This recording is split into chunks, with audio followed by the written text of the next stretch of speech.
नमस्कार दोस्तों, आप सभी का स्वागत है आपके अपने यूट्यूब चैनल सरकारी नौकरी। तो डे टू डे हम लोग इनकम टैक्स से रिलेटेड पढ़ रहे हैं और सैलरी के जो 5 हेड होते हैं उसमें first head income from salary के बारे में पढ़ रहे हैं। और फर्स्ट टॉपिक आपका सैलरी में 3 चीज़ें मिलती हैं, एक बेसिक पे और एक अलाउंसेज और एक परक्यूसाइट्स सुविधाएं अनुलाभ।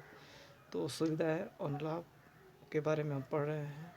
यदि एम्प्लॉयर द्वारा एम्प्लॉय को रेंट फ्री एकोमोडेशन कोई कमरा दिया गया है, सिर्फ एक कमरा दे दिया गया है, तो वो अनफर्निश और फर्निश, यदि बॉस उसमें फर्नीचर, टीवी, सोफ़ा, एसी सभी सुविधाएं दी गई है तो वो फर्निश में आता है। अब देखते हैं कि गवर्नमेंट है कि प्राइवेट जो है कर्मचारी है। तो गवर्नमेंट एम्प्लॉय का हमने पिछले टॉपिक में पढ़ाया था। अब हम लोग नॉन गवर्नमेंट एम्प्लॉय का देखेंगे कि जो प्राइवेट कर्मचारी है और एम्प्लॉयर के द्वारा एम्प्लॉय को जो सुविधाएं दी जा रही हैं रेंट फ्री एकोमोडेशन में, नॉन गवर्नमेंट एम्प्लॉय है, प्राइवेट कर्मचारी है और उससे अनफर्निश हाउस मिला है। वैसी परिस्थिति में देखते हैं कि क्या वह स्वयं का घर है या हायर्ड या किराए पर लिया है। यदि वह स्वयं का घर है तो ऐसी परिस्थिति में जो टैक्सेबल अमाउंट निकालते हैं वो पॉपुलेशन के आधार पर निकालते हैं और दिए गए रिलीवेंट पीरियड जितने समय के लिए वो रह रहा है। यदि 25 लाख से ज़्यादा है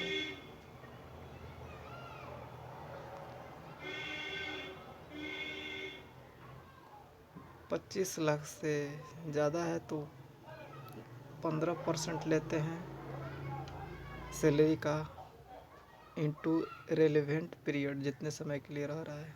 यदि 25 लाख से कम और 10 लाख से ज़्यादा है वैसी परिस्थिति में 10% और 10 लाख से कम है तो 60.5% जो है रिलेवेंट पीरियड के लिए लेते हैं।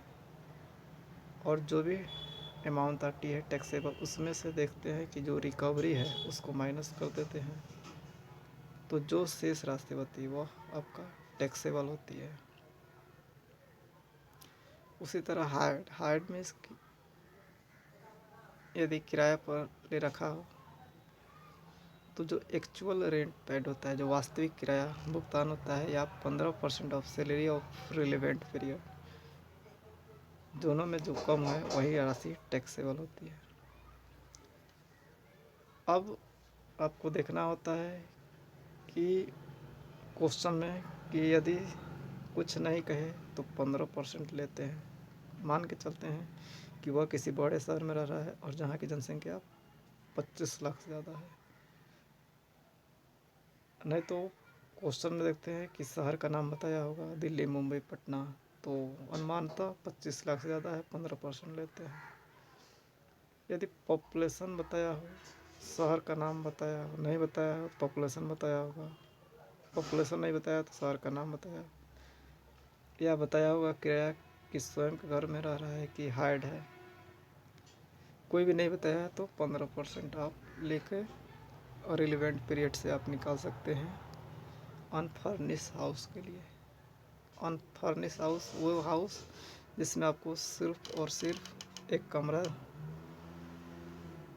मिला हो और सभी सुविधाएं उसमें नहीं मिली हो। फर्निश जिसमें फर्नीचर के अलावा बेड, सोफ़ा, एसी, टीवी सभी सुविधाएं मिली हो, फर्निश। तो नॉन गवर्नमेंट एम्प्लॉय मतलब प्राइवेट कर्मचारी। तो ये था आज का टॉपिक। प्रीक्यूसाइड में, अनुलाभ में रेंट फ्री एकोमोडेशन जो सुविधाएं दी जा रही हैं एम्प्लॉयर द्वारा एम्प्लॉय को, उसमें चेक करते हैं कि अगर नॉन गवर्नमेंट एम्प्लॉय है तो अनफर्निश आउट मिला है तो वह स्वयं का है, खुद का है, या हायर्ड है या किराए पे है। यदि स्वयं का है तो 25 लाख से ज़्यादा है तो 15% और गुणे रिलीवेंट पीरियड जितने समय के लिए रह रहा है 25 लाख से कम और 10 लाख से ज़्यादा 10%, और 10 लाख से कम 7.5%। साथ ही जो अमाउंट आएगी उसमें जो रिकवरी होगा उसको घटाने के बाद जो शेष राशि होगी वह टैक्सेबल होगी। यदि किराए को हायर तो एक्चुअल रेंट पेड या 15% ऑफ सैलरी जो भी कम हो वही राशि टैक्सेबल होगी।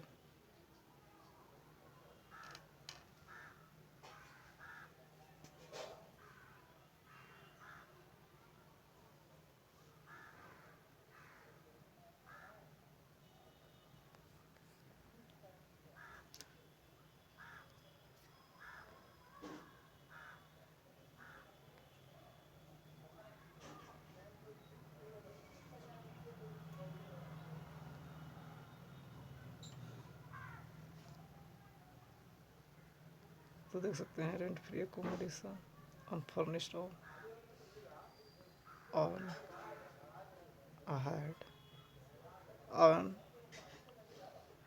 जो कि स्वयं का हो तो पॉपुलेशन के आधार पे, और हार्ड है किराए पे है तो एक्चुअल रेंट पेड या 15% ऑफ सैलरी जो भी कम हो टैक्सेबल, और स्वयं का है तो 25 लाख से ज़्यादा है तो 15%, 10 लाख से ज़्यादा 25 लाख से कम तो 10%, और 10 लाख से भी कम तो 7.5%।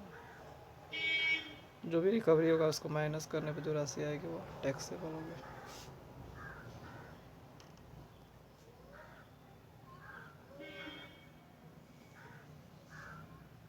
Thank you, thanks for watching, see you next time next topic.